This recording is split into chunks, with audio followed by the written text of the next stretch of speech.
I've just been involved in promotion for around like 6 years right now. I started just doing working in the downtown Toronto club circuit, and then I just started doing my own independent shows, and here we are.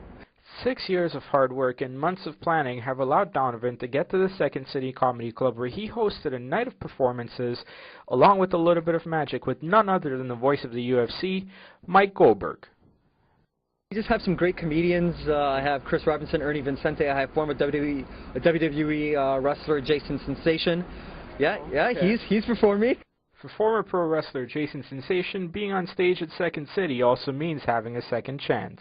Donovan totally hooked me up, and I haven't been well for a long time, so Donovan's really been a good friend to me, kind of giving me the opportunity to just come out and do my thing when I haven't really been that well. So I really owe a lot to Donovan, and he's kind of, next to the Megan boys, the only one putting me out there, maybe in Bret Hart, but I want to thank Donovan. He's a great guy. One of the highlights of the night was Kyle "Magic" Babineau, who led the cast, coming on stage multiple times, dazzling the audiences with card tricks or even mystifying them with what appeared to be a simple chest.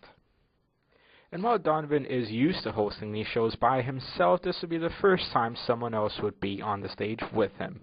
I do monthly ones. I used to bring down fighters a while back, but I do monthly ones in Mississauga every month, so it's kind of easier now. But now this is kind of tying in the comedy magic feel into the brand of MMA and UFC, and putting them together during this historic weekend.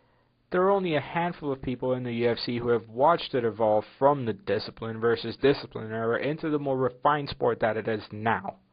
Mike Goldberg is one of those guys, but his career did not start in the UFC, instead beginning in another violent sport, hockey. I was actually the play-by-play announcer for the Detroit Red Wings, and I was in the NHL. I'd done 2 years at the network level and then a year with the Red Wings. The year they won the Stanley Cup for the first time in 42 years, and I didn't get my contract renewed, and all of a sudden one of my producers that I worked with at ESPN and with the Wings said, "Hey, I got a gig for you. It's in Japan. You got to take jiu-jitsu."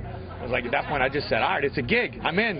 And here we are today. Never did I think it would, turn into the sport and really the worldwide sensation that it has to modern day. It's been a pretty cool ride, but I've been around a long time. White has always said that the pulse in which he feels the most and what he reacts to the most is the pulse of the fans.